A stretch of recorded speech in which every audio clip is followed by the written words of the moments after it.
خاوتي خواتاتي مساء عليكم bonsoir tout le monde, j'espère que vous allez bonjour et bonsoir parce qu'il y a beaucoup de gens qui nous voient le soir plutôt que la journée. Salam alaikum, j'espère que vous vous portez bien, j'espère que vous commencez à passer un agréable été, même si l'été 2022 est très difficile, espérons qu'il ne sera pas aussi compliqué ni aussi, j'allais dire, chaotique que l'été 2021 en Algérie. L'été de 2021 en Algérie, rappelez-vous les feux de forêt, la troisième et quatrième vague de Covid-19, des centaines de morts, une centaine de morts pour les feux de forêt, etc. Nous reviendrons sur tous ces sujets, hein, tous les dangers de l'été 2021 qui risquent malheureusement de survenir encore une fois d'ici la fin de juillet, début du mois d'août en 2022. Mais aujourd'hui, nous allons parler de Air Algérie. Air Algérie qui continue à nous faire du mal, à nous faire souffrir, à nous faire galérer. Air Algérie qui continue à exaspérer notre population. Air Algérie qui continue à nous faire honte, vraiment, la vérité. La compagnie a dit, je me demande qu'est-ce qu'ils attendent pour la privatiser. Le 16 juillet dernier, Algérie Part avait publié en exclusivité un article intitulé Air Algérie prochainement suspendu de vol à l'aéroport de Londres, le fameux aéroport Heathrow de Londres. Nous avions expliqué à l'époque, à partir du 19 juillet prochain, Air Algérie, les vols d'Air Algérie seront suspendus au niveau du plus grand et du plus important aéroport de Londres, la capitale britannique, parce que Air Algérie n'avait pas effectué les démarches nécessaires pour répondre à certaines exigences des autorités aéroportuaires anglaises. Nous avions expliqué à l'époque dans cet article que Air Algérie n'a pas transféré dans les délais impartis exigés par les autorités aéroportuaires britanniques ses opérations du terminal T2 vers le terminal T4, comme il lui a été notifié par un document officiel du 23 février 2022. Un document officiel des autorités aéroportuaires, le 23 février 2022 à Algérie, pour lui dire qu'il faut transférer vos activités et vos opérations du terminal 2 vers le terminal 4.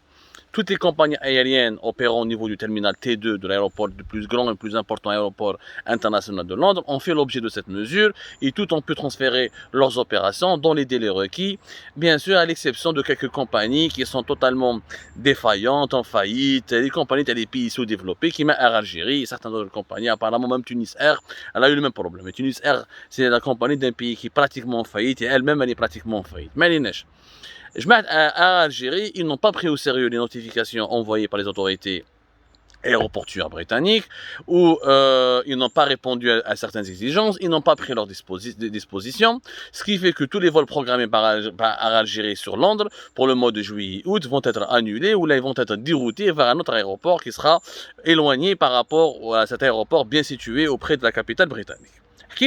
On a expliqué dans cet article qui est sorti donc le 16 juillet, les conséquences d'une énième mauvaise gestion qui implique tous les responsables de Air Algérie, notamment l'ex-directeur général par intérim Amin Mesroua, qui a été remplacé récemment, ou qu'on a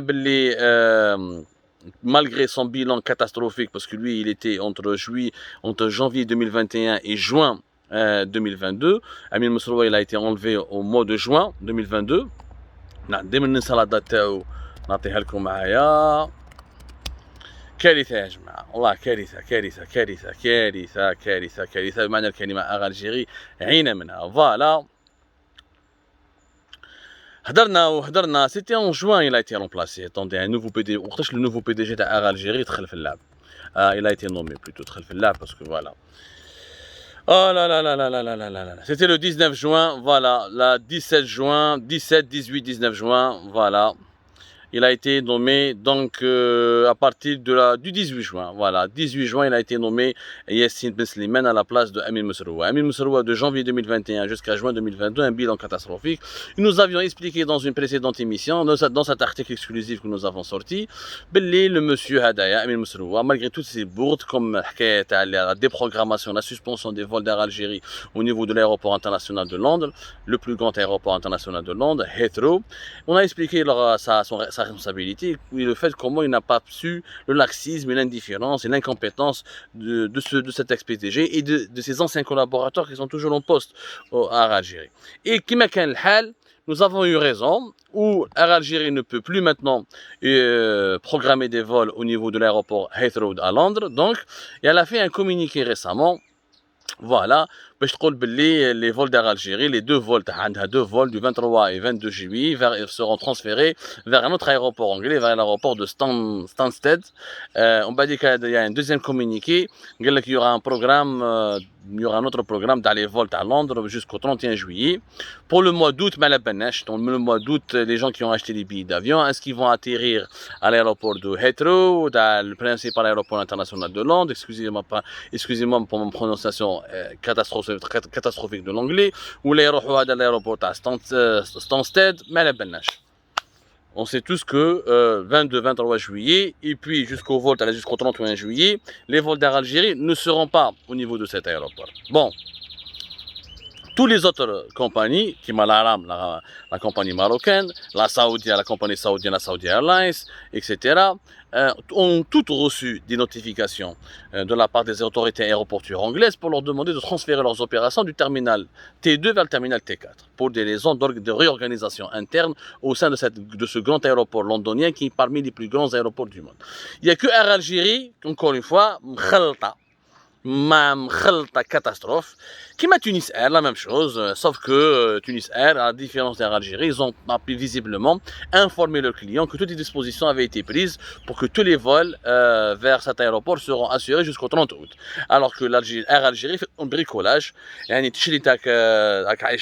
veux descendre en Algérie, tu ne sais pas si au mois d'août, si tu as un billet pour le mois d'août, retour Alger-Londres, mais à la belle, est-ce que tu vas atterrir vers l'aéroport, tu vas atterrir sur l'aéroport, tu vas arriver à l'aéroport de Stansted ou l'aéroport de Heathrow, ما على بالهمش اصبر ويقولوا لك ما على بالك وين تلعب بالك يرموك في ليرلاند بالك يحطك في ليكوس بالك الجيري فالي اون ايكوس ويجيبوا لك ان بوس باش يديك جوسكا لندن شوف تشكشوكه كبيره ان بريكولاج مالغري سا واش نقول لكم aucun responsable n'a été jugé.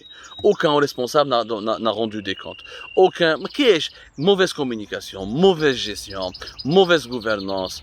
On va dire qu'Air Algérie, elle essaye de se moquer des gens. On va mettre à votre disposition des bus.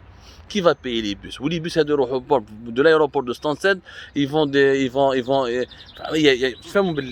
nouvel aéroport, Air Algérie va programmer ses vols, où les passagers, les voyageurs d'Algérie vont atterrir, ou vont arriver, il y a plusieurs dizaines de kilomètres. Plusieurs dizaines de kilomètres par rapport à Londres. Donc il y a un éloignement géographique compliqué à mettre en place, tout ça parce que l'Air Algérie n'a pas su, depuis le 23 février, répondre à des exigences claires, nettes et précises. Des exigences des autorités aéroportuaires pour pouvoir s'organiser un transfert comme l'ont fait l'ARAM ou là, toutes les compagnies les plus sérieuses de ce monde. Je cite l'ARAM parce que c'est nos voisins marocains, je sais que ça vous énerve quand je parle des voisins marocains, mais allez voir l'Emirates, on ne va pas se comparer avec Emirates, la Saudi Airlines ou là, mais juste par des compagnies de pays de notre taille, on va dire, ou là des pays voisins. Je dis bien qu'aucun haut responsable n'a été jugé pour cette ni l'ex-directeur général par intérim qui a sauvegardé tous ses privilèges, les villas Moretti, les chauffeurs, les primes, les indemnités, etc. Comme un roi, il attend à ce qu'il soit, apparemment il veut être promu, il croit, on lui a dit qu'il sera le prochain patron de l'Agence nationale de l'aviation civile, ça on en a déjà parlé. On en a déjà parlé sur Algérie Part, mais كاين واحد اخرين نعطيكم les grades تاعهم وراهم les autres responsables اللي حتى واحد ما هضر عليهم le chef de division d'exploitation qui est un commandant de bord retraité âgé de 70 ans, le directeur des opérations au sol, le représentant général, ou une femme, la représentante générale d'Algérie Finlande, qui est une ancienne hôtesse, qui a été affectée à ce poste en pleine crise sanitaire. Comme une ancienne hôtesse peut devenir rapidement la représentante de toute la compagnie Air Algérie fait Londres. Londres, c'est quand même l'une des destinations les plus prestigieuses, l'une des dessertes aériennes, l'une des liaisons aériennes les plus prestigieuses et les plus importantes pour Algérie, pour l'Algérie.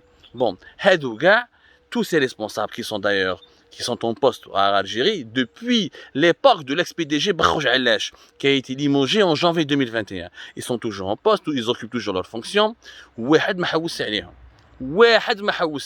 Des graves défaillances on n'est même pas capable de répondre à un préavis, à une notification officielle qui parvient à Algérie depuis février 2022. De février 2022 jusqu'à l'été 2022, 6 mois se sont écoulés et cette compagnie n'est même pas capable d'organiser un transfert, de répondre à des exigences, à certaines normes et de s'organiser pour pouvoir continuer à programmer des vols sur le principal et le plus grand aéroport londonien. On a été choqué. Et on continue à donner de l'argent à l'Algérie, on continue à lui prêter de l'argent et à financer des acquisitions de futurs avions. Et on va lui donner entre les futurs avions et renflouer ses caisses et les crédits à long terme pour pouvoir payer les salaires. Ça va nous coûter plus de 2 milliards de dollars d'ici la fin de l'année 2022, début 2023. 2 milliards de dollars. Parce qu'ils veulent acheter une quinzaine d'acteurs. C'est pas clair, même la facture va arriver jusqu'à 3 milliards de dollars. Entre rattraper, combler le déficit commercial et budgétaire à l'Algérie à cause de la pandémie de la Covid-19 2020 à cause de la fermeture des frontières aériennes du pays. Jusqu'à maintenant, elles sont fermées, elles sont réouvertes que partiellement. Le budget nécessaire pour le renouvellement de la flotte et pour acquérir une quinzaine de nouveaux appareils, alors que nous avons déjà entre 56 à 58 appareils qui sont déjà inexploités et mal gérés et même pas rentabilisés. Donc Air Algérie va nous coûter d'ici 2023 facilement 3 milliards de dollars. Facilement 3 milliards de dollars. Je vais donner 3 milliards de dollars pour une compagnie gérée par des bras cassés qui sont même pas capables de répondre convenablement à une notification, à un préavis qui leur a été donné par le plus grand aéroport londonien depuis février 2022. Ils savent même pas comment, même ils sont même pas capables de transférer leurs activités d'un terminal à un autre. C'est tout. Les autorités aéroportuaires londoniennes ne leur ont pas demandé de faire un plan de marketing, une restructuration, acquisition de nouveaux avions, amélioration de la prestation de service, ou une modernisation des prestations de service, juste un transfert des activités, un transfert, c'est-à-dire que un transfert des équipes d'Air Algérie d'un terminal à un autre pour que les vols d'Air Algérie puissent continuer à desservir l'aéroport de Heathrow, le plus grand aéroport londonien. Ils n'ont même pas réussi à faire cela. Ou dire des communiqués, on va ramener des bus, etc. Ramener des bus, tout ça pour masquer la responsabilité des hauts responsables d'Air Algérie, pour que personne ne demande des comptes. Mais encore une fois, le chef de division d'exploitation, le directeur des opérations au sol, la représentante générale à Londres d'Air Algérie et l'ancien directeur général par intérim Amin Mesroua sont les principaux responsables de cette faillite. C'est une véritable humiliation pour les voyageurs algériens, de se retrouver à se balader, ils vont payer un billet très très cher pour arriver vers un aéroport qui est éloigné de plusieurs dizaines de kilomètres, pour prendre un bus pour arriver je ne sais pas à quelle heure à Londres, et donc jusqu'à quand, celles et ceux qui ont acheté des billets pour le mois d'août ne savent même pas encore dans quel aéroport ils vont atterrir et dans quel aéroport ils vont décoller. Et les Algériens qui sont à Londres en août, qui veulent rentrer au pays, le deuxième aéroport ou le premier aéroport, personne ne le sait. Algérie ne peut gérer à court terme. Il y a un programme jusqu'au 31 juillet. Après 31 juillet, elle ne sait pas. Personne ne sait. Voilà. Est-ce que ça, c'est une compagnie sérieuse? C'est comme ça qu'on gère une société? C'est tout simplement scandaleux et je préfère m'arrêter là parce que Air Algérie, il n'y a plus rien de rationnel. Il n'y a plus rien de sérieux dans rien. On peut même pas plancher sérieusement sur Air Algérie. Il faut tout simplement la fermer, la déclarer en faillite et recréer une nouvelle compagnie. C'est tout ce qu'on peut faire si on est en train de perdre beaucoup de temps, de l'énergie et beaucoup d'argent.